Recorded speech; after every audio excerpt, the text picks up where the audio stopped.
Para quienes ya llevan tiempo inmersos en el estudio de las prácticas energéticas, a veces, es muy fácil dar por sentados ciertos dogmas. Sí, se asume que el camino ya está trazado y no hay mucho más que debatir. Exacto, se asume que todo está inventado. Sin embargo, hoy tenemos sobre la mesa un material que obliga a replantearse todas esas bases desde cero. Totalmente. Nos vamos a centrar, de manera exclusiva y muy detallada, en el capítulo 3 del libro 1, la introducción a la ciencia del Shinen Qigong. Una obra monumental de Pangemín. Eso es, una obra fundamental que además ha sido traducida al español por Matías Egoburu. Y nuestra misión en esta inmersión profunda es desgranar únicamente este tercer capítulo.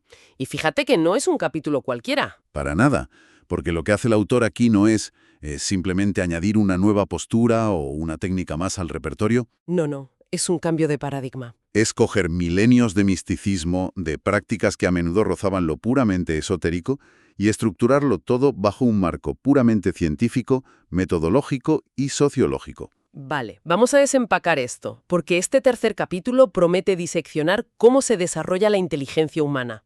Y no de cualquier manera. Claro, no desde el aislamiento en un monasterio remoto en la montaña, sino integrando la práctica en la vida cotidiana de cualquier persona. A ver, es que para abordar este material con el rigor que exige, no podemos limitarnos a enumerar posturas o hacer un resumen superficial. Desde luego que no. A lo largo de este análisis a fondo, vamos a profundizar en la mecánica real que hay detrás de los conceptos.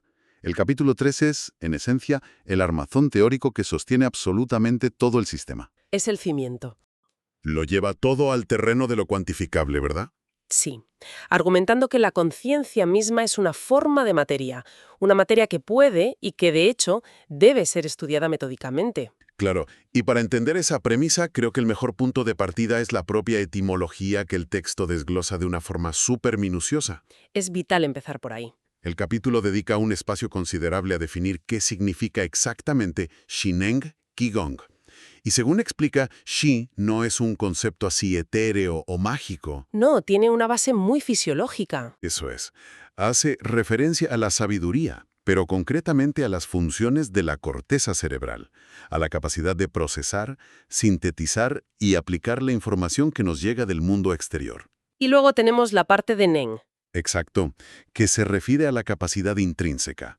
Abarca tanto las funciones mentales superiores como, ojo con esto, la fuerza física pura. Es una integración total. Fíjate que ya desde el propio nombre, el sistema se está alejando a kilómetros de la idea de purificar el karma o de buscar una iluminación abstracta en las nubes. Es un sistema de entrenamiento diseñado para potenciar la inteligencia y optimizar las capacidades operativas del ser humano. Lo fascinante aquí es cómo el autor no deja esta definición en un simple eslogan de marketing, sino que la estructura en 3 niveles o 3 sentidos de comprensión. Para darle esa base científica real. Claro, empieza con lo que él llama el sentido amplio.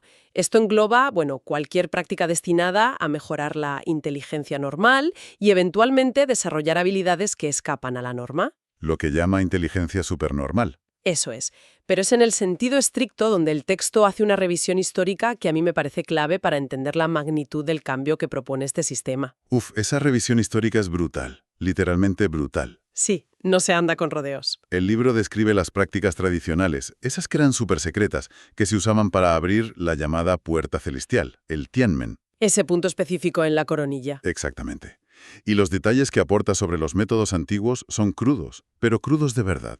Menciona cómo, históricamente, los monjes recurrían a un método dolorosísimo. El de quemar la piel. Si quemaban algo llamado aihuo directamente sobre la piel del cráneo, les provocaban unas ampollas tremendas que ardían, generando un dolor extremo. Una barbaridad para los estándares de hoy. Totalmente. Y lo hacían para que al caer las costras quedara una sensación de palpitación constante, una estimulación física perpetua en ese punto exacto durante la meditación. Es paradójico. Mucho. Resulta muy paradójico que para buscar la elevación espiritual más pura se recurriera a una tortura física tan severa. Pero a ver, es un ejemplo perfecto de cómo funcionaban los paradigmas antiguos. A nivel fisiológico y psicológico, el mecanismo detrás de ese dolor tan extremo era simplemente forzar a la mente a concentrarse en un solo punto. Claro, no te queda otra. Exacto. Un dolor tan agudo elimina de un plumazo cualquier distracción externa. El sistema nervioso entra en una especie de estado de shock controlado, que en teoría facilitaba el acceso a esos estados alterados de conciencia. ¿Pero a qué precio? Esa es la cuestión. Era un método completamente empírico, brutal y con unos riesgos altísimos para la salud. Y ahí es justo donde el texto introduce el tercer nivel, que es el sentido especial. Que vendría a ser ya el sistema específico creado por Pan Ming. Eso es.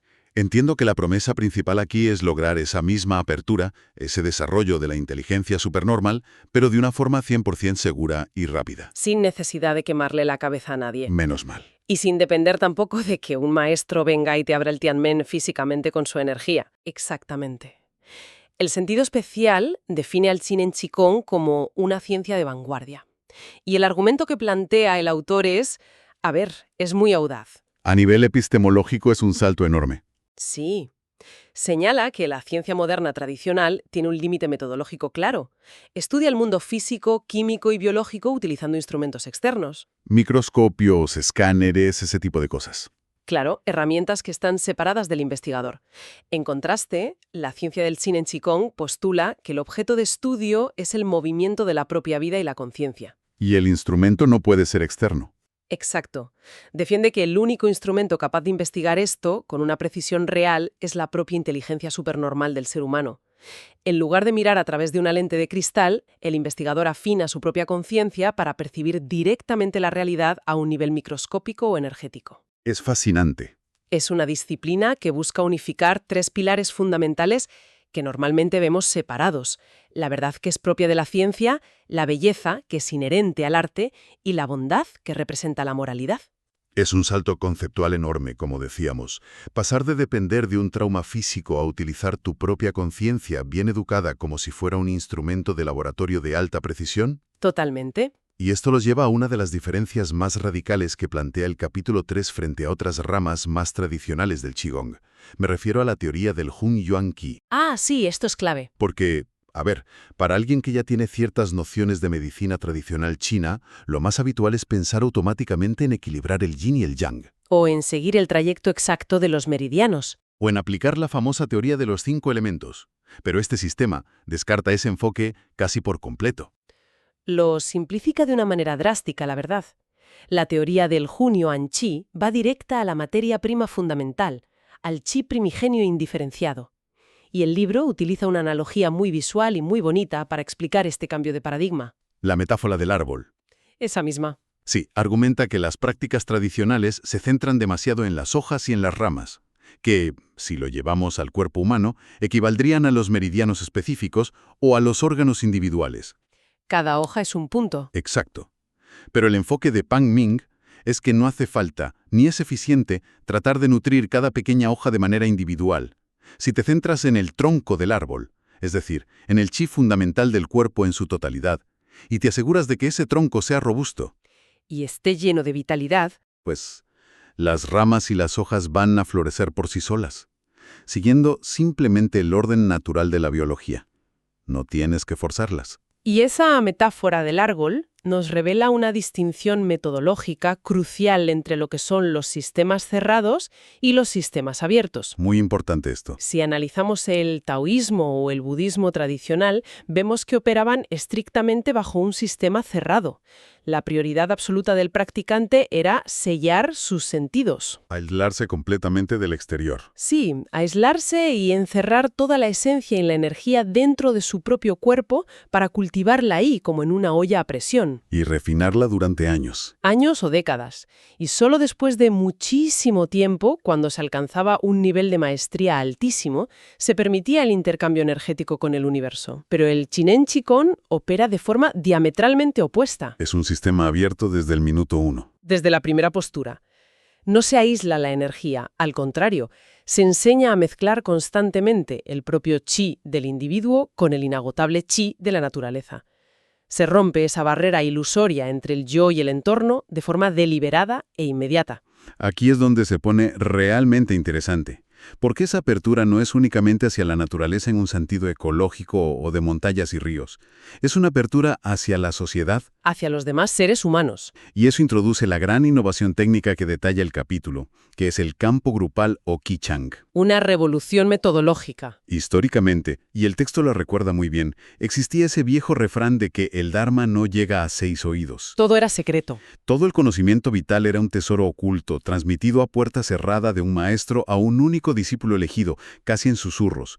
Pero este sistema hace saltar por los aires esa tradición. La democratiza por completo. Exacto. Reuniendo a cientos o incluso miles de personas en un mismo espacio para practicar juntas. Pero a nivel práctico, ¿cómo funciona esa transmisión que el texto llama de corazón a corazón? ¿Es una especie de resonancia pura y dura? Es una resonancia, sí, pero ojo, con una base teórica muy estructurada detrás.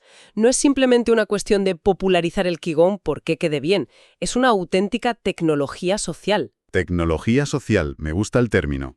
El texto explica que la mente unificada de un grupo masivo de personas, que además están enfocadas en la misma información y realizando los mismos movimientos de forma sincronizada, crea un campo de chi gigantesco. Como una antena gigante. Imagina un número inmenso de ondas cerebrales y frecuencias energéticas alineándose perfectamente. El autor compara este campo con un enorme imán. Un electroimán potente. Al entrar en este espacio, el individuo pierde parte de la barrera de su propio ego y queda magnetizado, por así decirlo, por la intención colectiva del grupo. Y eso acelera los procesos. Muchísimo. En este entorno magnético de conciencia compartida, la capacidad de aprendizaje de un principiante se dispara. La percepción de la energía se vuelve casi tangible, casi física. Y los procesos de reestructuración celular o de sanación se aceleran exponencialmente. Claro, es lógico. Es la diferencia entre intentar encender un fuego frotando 2 palitos tú solo, con una sola chispa, o entrar directamente en un horno que ya está a pleno rendimiento. Es decir, la colectividad actúa como un motor multiplicador brutal. Pero claro, con un grupo tan masivo y tanta energía moviéndose al unísono, uno tiende a pensar en los requisitos de la meditación clásica, ¿no? Sí, la típica idea del silencio absoluto. Exacto, donde siempre se insiste en que la mente tiene que estar en un vacío absoluto, completamente en blanco, para no interferir con la energía. Sin embargo, el capítulo 3 desarma por completo este mito. Lo fulmina. Nos está diciendo que busquemos exactamente lo contrario a dejar la mente en blanco. Efectivamente. Y es uno de los malentendidos más comunes en todas las prácticas de cultivo oriental. Este capítulo se encarga de corregirlo de una forma tajante. El objetivo en el Shinen Qigong jamás es alcanzar el vacío mental o apagar el pensamiento. No se trata de apagar el cerebro. Para nada. Lo que se busca es el uso activo, consciente y dirigido de la conciencia. La analogía de la taza de té que plantea el texto me parece fantástica para ilustrar esto de una forma muy terrenal. Es muy clara. Explica que, en la vida cotidiana, si tú vas a coger una taza de agua y tu mente simplemente se queda mirando fijamente el objeto, mientras tu brazo se mueve casi en piloto automático, Como hacemos el 90% del tiempo, claro, pues ahí tienes una separación clarísima entre la forma física y la conciencia. Estás disociado. el cuerpo va por un lado y la mente por otro. Eso es. Pero si tu mente se enfoca plena y deliberadamente en la acción misma de extender la mano, en sentir el espacio, tocar la cerámica, notar la temperatura y levantar el peso de forma consciente, Entonces la forma y la conciencia se funden. se convierten en una sola cosa. Es atención plena, sí, pero en absoluta actividad. No hace falta estar sentado en posición de loto en una cueva. Puedes cultivar la mente y la energía mientras te bebes un vaso de agua o trabajas en el ordenador. Y fíjate que ese uso activo de la conciencia en las acciones más cotidianas es el paso previo fundamental para entender otra pieza clave del sistema, que es cómo inducir el chi. Inducir, no forzar. Exacto. En los sistemas antiguos, el practicante usaba la fuerza bruta de su voluntad para empujar o dirigir la energía mentalmente. A través de los meridianos. Sí, a través de unas rutas corporales súper complejas y estrechas. Y esto requería una precisión extrema. En el Shinen Qigong, la filosofía es inducir la energía hacia donde se necesita, no empujarla a la fuerza. Hacer que vaya de forma natural. Y se hace combinando 3 cosas: la intención mental, la forma física mediante posturas muy precisas y el uso del sonido. Espera, para no perdernos en la teoría. Cuando mencionas el uso del sonido, el texto habla concretamente de la práctica del tercer nivel, una práctica llamada Wu Yuan Yuan. Sí, es un método específico. ¿A qué se refiere exactamente con esto del sonido? Es usar vibraciones acústicas concretas para estimular los órganos internos de forma, digamos, mecánica, sin tener que forzar la energía mentalmente. Tal cual lo has descrito. El Buyuan utiliza sílabas o sonidos muy concretos cuya vibración física y energética resuena directamente con los órganos internos. Como el hígado o el corazón. O los riñones, exacto. En lugar de imaginar visualmente la energía viajando milímetro a milímetro por el meridiano del hígado, lo cual es muy difícil, ¿Y agotador? pues pronuncias un sonido que hace vibrar físicamente la zona del hígado. La mente simplemente pone la intención pura, y la vibración física hace todo el trabajo pesado de inducir el chi. Es brillante. Esta metodología dual evita de raíz uno de los mayores temores dentro del Qigong tradicional, que es el temido Zhou Rumo. La desviación del Qi, lo que en algunos círculos se conoce como la psicosis del Qigong. Que suena terrible, la verdad. Es que ocurre cuando la energía se estanca o fluye de forma totalmente caótica, y puede provocar daños físicos reales o desequilibrios mentales severos. Exactamente. Es un riesgo muy real cuando fuerzas algo que no comprendes del todo. Y aquí el capítulo aporta una metáfora brillante para diferenciar claramente entre guiar de forma forzada e inducir de forma natural. A ver, cuéntanos esa metáfora. Imagina a un forastero que llega a una ciudad enorme, buscando un instituto en particular. ¿Vale? Si un guía lo toma de la mano y lo arrastra a la fuerza por un laberinto de callejuelas oscuras, callejones y atajos complicados, el riesgo de que el forastero tropiece, se suelte de la mano y se pierda por completo en la ciudad es altísimo. Es muy fácil perderse. Pues eso equivale a intentar forzar el chi por los meridianos con la mente. Es un laberinto. Por el contrario, inducir el chi sería como colocar un cartel luminoso gigante en la avenida principal que diga «El instituto está en esta dirección». Muy visual. El forastero, siguiendo su propio ritmo y caminando por la calle más ancha y segura de la ciudad, llegará allí de forma completamente natural. Sin agobiarse. Exacto. La mente humana, en el Qing en Qigong, no arrastra la energía, no la obliga, simplemente pone el cartel luminoso del destino final. Y la energía hace el resto. Y la energía, que obedece a sus propias leyes físicas y naturales, fluye hacia ese objetivo sin ningún riesgo de desviación o estancamiento. A ver, entiendo perfectamente que poner ese cartel luminoso relaja muchísima presión y evita que la energía se desvíe en el propio practicante. Pero eso me lleva a pensar en otro gran riesgo del que siempre se advierte en cualquier terapia o práctica energética. El desgaste del terapeuta. Eso es, el desgaste tremendo al intentar sanar a otras personas. Y aquí el capítulo hace una aportación vital para cualquiera que se dedique a la salud. ¿Es un punto de inflexión? Destaca que, al emitir chi externo para tratar a un paciente, el practicante de este sistema no gasta su propia energía vital de reserva. No agota su dantian chi. Exacto. En lugar de vaciarse a sí mismo para llenar al otro, se convierte en una especie de conducto, un canal transparente que simplemente dirige el chi inagotable de la naturaleza. Básicamente, se protege al que ayuda. Y no te quedas exhausto después de una sesión. Es una distinción técnica de vital importancia para que el sistema sea viable a gran escala. Ahora bien, el texto también aborda una realidad inherente al proceso de sanación que, puede resultar profundamente incómoda, Sí, la cara B de la moneda. pero que es imperativo asimilar. Las denominadas reacciones de práctica. El autor no edulcora el proceso para nada. Afirma sin miramentos que mejorar radicalmente el nivel de salud biológica del cuerpo, a menudo, es un proceso doloroso. De hecho, los ejemplos que proporciona el libro son bastante crudos. Muy gráfico, sí. Habla de practicantes que de repente de la nada experimentan fiebres altísimas de más de 40 grados que se sostienen durante días sin ninguna causa infecciosa aparente. Que asusta a cualquiera. La ciudad de Xi'an, que padecía trombocitosis. Ese caso es tela. Cuenta que en medio de su proceso intensivo de práctica con Qigong, comenzó a vomitar cantidades alarmantes de coágulos de sangre de color morado oscuro. ¡Madre mía! Para cualquiera en su sano juicio, esto suena aterrador. El instinto inmediato sería abandonar la práctica, salir corriendo a urgencias y no mirar atrás. Y es normal que uno piense así. Pero si conectamos esto con el panorama general de la teoría del Hunyuan Chi, vemos por qué el marco teórico que leímos antes es tan sumamente necesario para mantener la calma. ¿Te da el contexto? Estas reacciones no representan un empeoramiento de la enfermedad o un fallo del sistema. El texto argumenta detalladamente que, cuando el cuerpo del practicante acumula un volumen suficiente de qi fundamental y saludable, el organismo por fin gana la fuerza necesaria para iniciar un proceso de purga agresivo. Empieza a limpiar la casa a fondo. Comienza a expulsar físicamente la información patológica acumulada, las toxinas profundas, los bloqueos crónicos.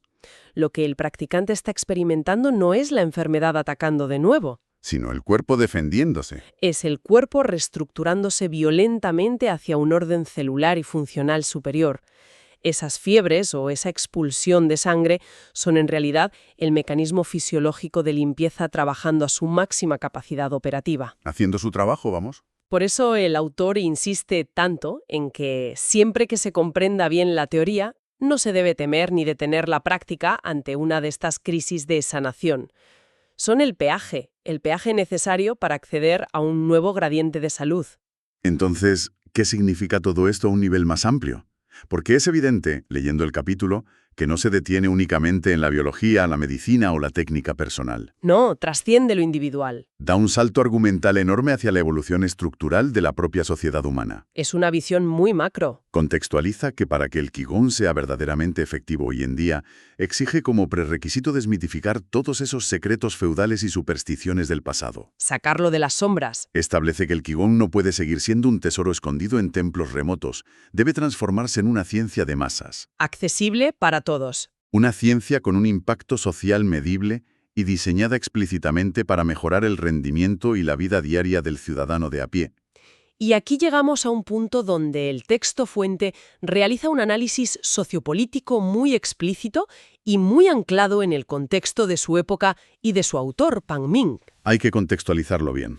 Para comprender la obra en su totalidad, es fundamental que reportemos este marco con total objetividad, entendiendo que es la perspectiva desde la cual se escribió en la China de aquel momento. Nosotros no valoramos la ideología, sino que reportamos cómo el texto lo integra todo. Exactamente. El autor enmarca todo este desarrollo del Shinen Qigong dentro de las leyes del desarrollo social. Utiliza una terminología que vincula la evolución de esta práctica energética con el materialismo dialéctico, el socialismo y los ideales del comunismo de tradición marxista. O sea que el texto inserta la práctica física y mental directamente en la filosofía política y económica de su entorno. ¿No las separa en absoluto? No las trata como esferas distintas de la vida humana. Exacto. El texto entrelaza ambos desarrollos de forma indisoluble. El argumento que expone el capítulo es que, en la antigüedad, las prácticas secretas de Qigong eran un reflejo directo de la economía imperante. Una economía agrícola. Agrícola, fragmentada y de producción totalmente aislada. Ese contexto socioeconómico generaba, de forma natural, una enseñanza basada en el elitismo, el secretismo y, sobre todo, la propiedad privada del conocimiento. Claro, porque tener habilidades especiales era una ventaja de supervivencia frente a otros clanes. Era un arma. Sin embargo, el autor sostiene que en la actualidad, al operar dentro de una sociedad de producción socializada, el Qigong debe adaptarse imperativamente a esta nueva realidad histórica. Evolucionar con la sociedad. En sus propios términos en el libro, esto implica la necesidad de abolir la propiedad privada de estas técnicas y conocimientos, Hacerlo de dominio público. abriéndolos a las masas en igualdad de condiciones. Y, según la tesis de este tercer capítulo, alcanzar la liberación del mundo subjetivo, es decir, que la clase trabajadora logre el pleno dominio consciente de su mente y su biología, es el paso final indispensable para materializar la verdadera emancipación humana que describen esas filosofías políticas. Resulta fascinante observar cómo el libro se niega a separar el cultivo interior del individuo del desarrollo estructural de la sociedad civil. Para él, es todo un mismo organismo. Todo está tejido en el mismo telar. Se trata de tomar un conocimiento milenario de un valor incalculable, despojarlo de capas y capas de misticismo, de rituales y superstición, Quitarle todo el polvo acumulado. y destilarlo hasta convertirlo en una ciencia práctica, laica y profundamente democrática. Ese es el gran logro del texto. Al final, el gran valor de este tercer capítulo para quienes se adentran en su estudio es comprender un cambio de paradigma vital. Un cambio de mentalidad absoluto. Alcanzar una salud biológica óptima y despertar un potencial mental extraordinario no requiere darle la espalda al mundo. No hay que huir a las montañas. No hay que aislarse.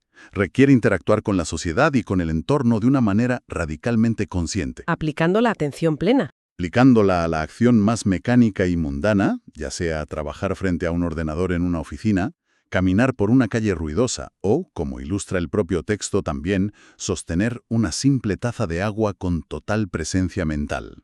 Y esto plantea una pregunta importante para quien escucha. A ver, Una reflexión que surge casi por inercia al analizar la profundidad de las mecánicas que expone este capítulo. dinos.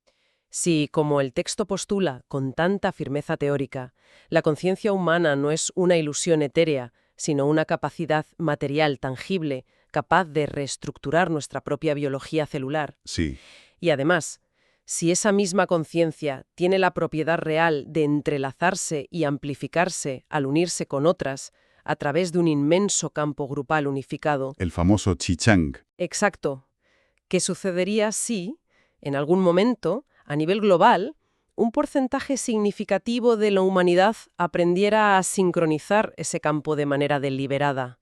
Sería un salto increíble. ¿Estaríamos acaso frente al inicio de una evolución biológica impulsada ya no por la lenta y azarosa marcha de la genética, sino dirigida puramente por la voluntad y la inteligencia colectiva consciente? Uf, es una hipótesis de una magnitud abrumadora. Te deja pensando, desde luego. Es el tipo de concepto que te cambia completamente el cristal con el que observas cada interacción diaria, por pequeña o insignificante que sea. Así es. Confío en que este recorrido tan meticuloso por el capítulo 3 del libro 1, la introducción a la ciencia del Chinen Qigong, haya aportado tanta claridad técnica y haya despertado tantas preguntas fascinantes en la audiencia como lo ha hecho con nosotros en el estudio. Seguro que sí. Ha sido un placer analizarlo. Es el momento perfecto para llevar esta profunda reflexión a la práctica diaria y mantener una atención genuinamente activa en cada detalle de lo que hacemos hoy. Hasta la próxima inmersión profunda.